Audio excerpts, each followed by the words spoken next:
Hola mis hermanos, ¿cómo están? Espero que su día esté pasando de manera maravillosa. Ya yo en casita, listo para traerles un estudio más, para traerles un episodio más de la serie sobre Gedeón. Y antes de empezar quiero hacer un repaso de los episodios que hemos tenido hasta ahora. El primer episodio, que llamamos En medio de la desolación, un llamado, fue cuando Gedeón estaba trillando higo a escondidas, temeroso de que los madianitas, que en ese momento estaban dominando a Israel, vinieran y le quitaran todo el trigo que tenía. Por eso estaba a escondidas. Pero en medio de estar así, escondido, y en medio de la desolación que Israel estaba pasando a manos de los madianitas, Gedeón recibió un llamado a ser libertador, a ser líder de Israel. En el segundo episodio, que llamamos Dudas, Misión y Defensa, vimos como Gedeón expresó muchas dudas y también puso a prueba al ángel de Jehová, al mensajero de Jehová, para ver si era cierto lo que estaba pasando. Le fue encomendada una misión peligrosa en la cual pudo haber perdido la vida, pero la llevó a término y aún así, sin embargo, se vio en problemas y su papá tuvo que interceder para salvarle la vida. Ayer hablamos en el tercer episodio de cómo empieza la transformación de Gedeón de ser un labriego, de ser un hombre de campo, un agricultor, a convertirse en un líder militar y a convertirse en el caudillo que el pueblo de Israel necesitaba en ese momento. El estudio de hoy les voy a contar algo curioso. Cuando empecé esta serie de estudios y estaba decidiendo títulos para cada episodio, inicialmente había decidido titular este episodio 5000 para cada uno. Hice un cálculo matemático ahí erróneo, fatal, y no tuve en cuenta verdaderamente cuántos eran los enemigos a los que se iban a enfrentar los hijos de Israel. Así que pues ahí en mi pobre matemática dije 5000 para cada uno. Pero el título, a pesar de que es, por lo menos para mí, es un título que provoca imaginación, provoca imágenes de matanzas, de multitudes, en realidad es incorrecto y no estaba muy cómodo con ese título. Y antes de ayer empecé a recibir, me imagino, inspiración de parte del Señor que lo llamara de otra manera y empecé a pensar en 300. 300. No sé si ustedes se acuerdan de una película que estuvo muy de moda hace unos años atrás que se llamaba así también, 300, que cuenta la historia de el rey Leonidas y los eh, guerreros de Esparta, que 300 de ellos nada más se enfrentaron a una multitud de invasores de muchas diferentes naciones, pero que se les llevaban ventaja numérica en ese caso sí era creo que 5000 para cada uno. Y es una historia basada en hechos históricos, pero como veremos ahora, no es una historia que tenga la misma connotación y que tenga el mismo final que tiene la historia de los 300 de Gedeón.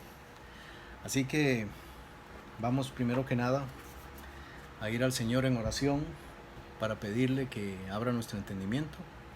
Ahora que vamos a leer la escritura, que sea de provecho para nuestras vidas. Oremos. Gracias, Señor, por un día más. Gracias por tus bendiciones. Gracias por tu ayuda. Gracias por proveernos lo que necesitamos todos los días y saber exactamente qué es lo que necesitamos todos los días.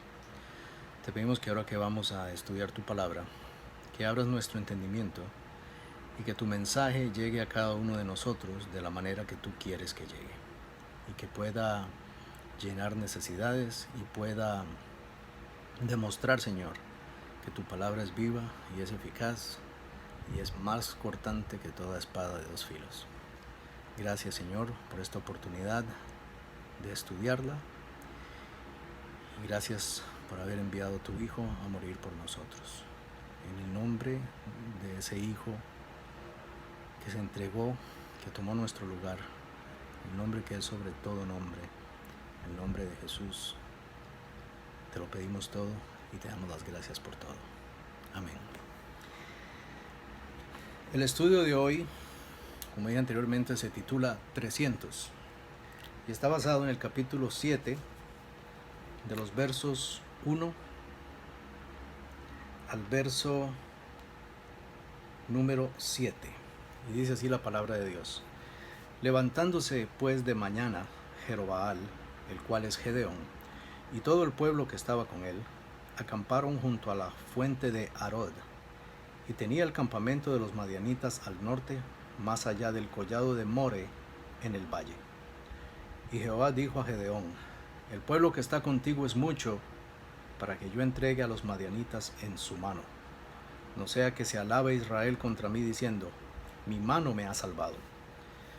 Ahora pues, haz pregonar en oídos del pueblo diciendo, quien tema y se estremezca, madrugue y devuélvase desde el monte de Galaad. Y se devolvieron de los del pueblo 22,000, y quedaron 10,000. Y Jehová dijo a Gedeón, aún es mucho el pueblo, llévalos a las aguas, y allí te los probaré. Y del que yo te diga, vaya este contigo, irá contigo. Mas de cualquiera que yo te diga, este no vaya contigo, el tal no irá. Entonces llevó al pueblo a las aguas, y Jehová dijo a Gedeón, cualquiera que lamiere las aguas con su lengua, como lame el perro, a aquel pondrás aparte. Asimismo a cualquiera que se doblare sobre sus rodillas para beber. Y fue el número de los que lamieron llevando el agua con la mano a su boca, 300 hombres. Y todo el resto del pueblo se dobló sobre sus rodillas para beber las aguas. Entonces Jehová dijo a Gedeón, con estos 300 hombres que lamieron el agua os salvaré, y entregaré a los madianitas en tus manos, y váyase toda la demás gente, cada uno a su lugar. Como vemos aquí, Dios, Jehová, ya le había dado pruebas a Gedeón, ya le había cumplido peticiones a Gedeón, a pesar de que estaba siendo ya Gedeón un poquito majadero en pedir tanta prueba y exponer tanta duda. Pero entonces Dios ahora dijo, bueno, es mi turno, ya yo te di las pruebas que tú pediste, ahora te voy a dar las pruebas que yo verdaderamente quería darte. Y le dice a Gedeón que lleve al pueblo. Primero le dice que le diga que los que tengan miedo, que los que estén asustados, y que se devuelvan. Y se devolvió la mayor parte de la gente, se devolvieron 22,000 de 32,000, eso es tres terceras partes se devolvieron. No, espera que estoy hablando mal ahí, perdón, la matemática mía está fatal. Se devolvieron 2/3 del grupo. Imagínense ustedes, ¿qué pensaría Gedeón en ese momento? Caramba, esto se ha puesto todavía más difícil. Y ya sabemos que Gedeón no era un hombre muy valiente, que digamos. Y así de buena entrada se le devuelven 22,000, estaría pensando, uy, esto se va a poner malo. Y con 10,000, Jehová le dice, todavía no, todavía son demasiados. ¿Qué pasaría por la mente de Gedeón en ese momento?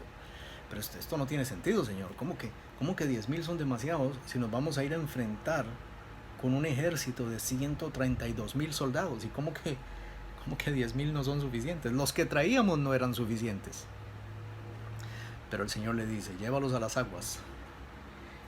Y los que se agachen a beber el agua, sea que la cojan con la mano agachados, o sea que se agachen y metan la cabeza en el agua, esos no van. Solamente van a ir los que se mantengan de pie, cojan el agua y la lleven a su boca. Cuando yo primero leía este relato de Gedeón y los 300, me imaginé que lo que el Señor en ese momento quiso decir fue que solamente el hombre que no se le doblaran las rodillas podía ir. Pero ahora me di cuenta que esa es una interpretación errónea, porque Jehová no estaba escogiendo hombres basados en sus méritos o basados en su valor o basados en el hecho de que se agacharan o no se agacharan. Estaba escogiendo hombres sencillamente basado en una maniobra al azar o aparentemente al azar, que no discriminaba entre si uno era más valiente que el otro. No, nada más de repente los que no se agacharon a tomar el agua era porque les dolía la espalda o porque tenían artritis en las rodillas, no porque eran más valientes o más fuertes, ¿no? Solo Dios sabe por qué. Lo que sí es interesante es ¿por qué 300? ¿Por qué no fueron 500 o 600 o 550 o 250 o 275? ¿Por qué exactamente 300? Y aquí es donde a mí se me pone la piel de gallina por el estudio que hice de por qué 300. Y les cuento que cuando ustedes oigan el análisis que he conseguido, cuando escuchen las pruebas que he conseguido de por qué 300, también se les va a poner la piel de gallina, también se van a erizar y también van a decir: bendito sea, Señor, que tu palabra es viva y eficaz y definitivamente es infalible, y desde el Génesis hasta el Apocalipsis hay un hilo que no se rompe en ningún momento. En principios de interpretación bíblica hay una doctrina o una técnica, o como ustedes quieran llamarle, que se usa para interpretar la escritura. Y esta técnica se denomina, les voy a decir,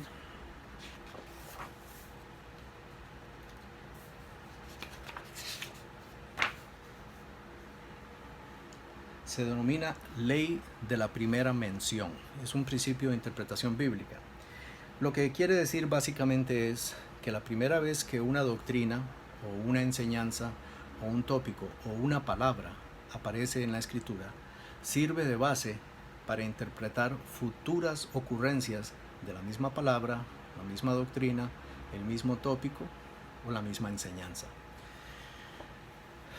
Y la primera vez que vemos el número 300 en la escritura fue allá casi que en los días muy cercanos al huerto del Edén, cuando ya Adán y Eva habían sido expulsados y empezaron a procrear. Vemos que uno de los descendientes de Adán y Eva se llamaba Enoc. Yo estoy seguro que a algunos les suena ese nombre. Y dice la escritura que Enoc engendró a Matusalén. Matusalén también es un personaje muy conocido, muy popular, porque de acuerdo con la escritura fue el hombre que alcanzó a vivir una vida más larga, 900 y pico de años. Pero dice la Biblia que después de que Enoc engendró a Matusalén, vivió 300 años y después de eso fue llevado por Dios, no conoció muerte. Tengan en cuenta esto. Nace Matusalén. El nombre Matusalén en hebreo quiere decir su muerte traerá. No sé si tiene puntos suspensivos o no, pero eso es lo único que quiere decir. Su muerte traerá. ¿Traerá qué? Traerá suerte, traerá hambre, traerá dolor. Nada más es su muerte traerá. Lo que sí es interesante es darse cuenta que poco después de la muerte de Matusalén fue que ocurrió el diluvio. Y aquí es donde vemos la segunda mención del número 300. Primero vamos a ver en el Génesis capítulo 5 verso 22, cuando nos hace la primera mención del número 300, dice así la palabra de Dios: y caminó Enoc con Dios después de que engendró a Matusalén 300 años y tuvo hijos e hijas. La segunda mención del número 300 está en el capítulo 6 versículo 15, que es cuando Jehová le está dando instrucciones a Noé sobre cómo construir el arca. Dice así la palabra de Dios: y de esta manera la harás: de 300 codos la longitud del arca, de 50 codos su anchura y de 30 codos su altura. Ahora vamos a poner todos estos datos juntos y vamos a ver lo grande que es el Señor y cómo su palabra se revalida a sí misma. La primera vez que vemos el número 300 nos dice los años que vivió Enoc después de haber engendrado a Matusalén y haber sido llevado por Dios. O sea que Enoc le fueron añadidos a su vida 300 años en los cuales obtuvo victoria sobre la muerte. Fue llevado sin conocer la muerte. Luego viene Matusalén. Su nombre significa su muerte traerá. Durante la vida de Matusalén, Noé recibe la revelación de que vendrá un diluvio y que tiene que construir un arca. Y el arca mide 300 codos. Una vez más, el número 300. ¿Y qué fue lo que hizo el arca? El arca también le dio a Noé y a su familia victoria sobre la muerte, porque gracias al arca se salvaron. Entonces vemos como el número 300 ya empieza a manifestarse como un número que significa victoria sobre la muerte. La tercera vez que vemos el número 300, y aquí, verdad, no les miento, se me empiezan a parar los pelos de ver la grandeza de Dios. La siguiente vez que vemos el número 300 es en el capítulo 45. Ya han pasado cientos de años después del diluvio y estamos en el capítulo 45, en el versículo número 22. Nos está describiendo la situación entre José y sus hermanos. Ya José se ha revelado a sus hermanos, ya les ha dicho quién es él, y ahora es cuando les está dando regalos para mandarlos de regreso a su padre Israel. Génesis 45, 22 dice: a cada uno de ellos dio mudas de vestidos, y a Benjamín dio 300 piezas de plata y 5 mudas de vestidos. ¿Qué significa Benjamín? Bueno, tenemos un Benjamín en la familia, ¿no? Nuestro querido Benito. Pero el nombre Benjamín en hebreo significa hijo de mi mano derecha. ¿Y quién se sienta a la derecha de Dios? Jesús. ¿Y qué representa Jesús? Victoria sobre la muerte. Una vez más vemos el significado del número 300. Y no solo eso. ¿Cuánto pagaron a Judas por haber entregado a Jesús? 30 piezas de plata. 300 es un múltiplo de 30. Pero lo interesante es que hace poco un economista argentino publicó un cálculo en Twitter de cuál sería el valor actual de esas 30 piezas de plata que recibió Judas. Es un cálculo bastante complejo y él lo basa en 4 diferentes monedas que circulaban en ese momento en el Imperio Romano. Cada moneda tenía un peso diferente en plata y obviamente tendría un valor diferente hoy. Pero hay una moneda en particular que es el denario romano, que por su contenido de plata, hoy esas 30 piezas de plata tendrían un valor aproximado, no un valor exacto, pero un valor aproximado a, adivinen a cuánto, $300. Por eso les digo que ahí se me pararon los pelos y dije, pero ¿qué es esto? ¿Cómo que se sigue repitiendo el número 300 y se sigue repitiendo como victoria sobre la muerte? Y aquí es donde venimos a la historia que nos ocupa ahora. La batalla entre Gedeón y los madianitas con un ejército de solamente 300 hombres. Todavía no es el momento de discutir cómo ocurrió la batalla. Ese es nuestro siguiente estudio. Pero sí quiero que vayan pensando en esto. 300 hombres. ¿Qué significaban esos 300 hombres? Por lo que hemos visto ya, significaban victoria sobre la muerte, victoria sobre el cautiverio, victoria sobre la desolación. Y ahí es donde le digo que es una diferencia fundamental entre la historia de los 300 de Gedeón y los 300 del rey Leonidas. En la historia del Reino Unido, los 300 espartanos fueron aniquilados, fueron completamente conquistados. Sí, cierto, fueron muy valientes, mantuvieron al enemigo a raya por mucho tiempo, pero eventualmente fueron conquistados. Sin embargo, los 300 de Gedeón, no solamente ninguno murió, no solamente eso, sino que completamente conquistaron y aniquilaron a su adversario. Espero que el estudio de hoy les haya servido, que les haya enseñado algo nuevo. A mí, como les digo, me ha fascinado ver la enseñanza tan profunda que hay en unos capítulos de la Biblia que yo anteriormente había leído sin mayor atención y que me habían parecido una historia interesante, casi que como un cuento de Disney, ¿no? Una historia de un hombre que se enfrentó a una multitud y ganó. Pero no, el trasfondo es mucho más profundo y es aún más revelador de que el plan de Dios de darnos victoria sobre la muerte se viene revelando en cada palabra de la Escritura. Y es en ese plan que podemos confiar y es en ese Dios que podemos poner nuestras necesidades y podemos poner todas nuestras dolencias y todas nuestras dudas. Muchas gracias, hermanos. Espero verlos la semana que viene. Como dije anteriormente, voy a poner estos estudios los martes y los jueves. ¿Ok? Los amo mucho. Que Dios los bendiga.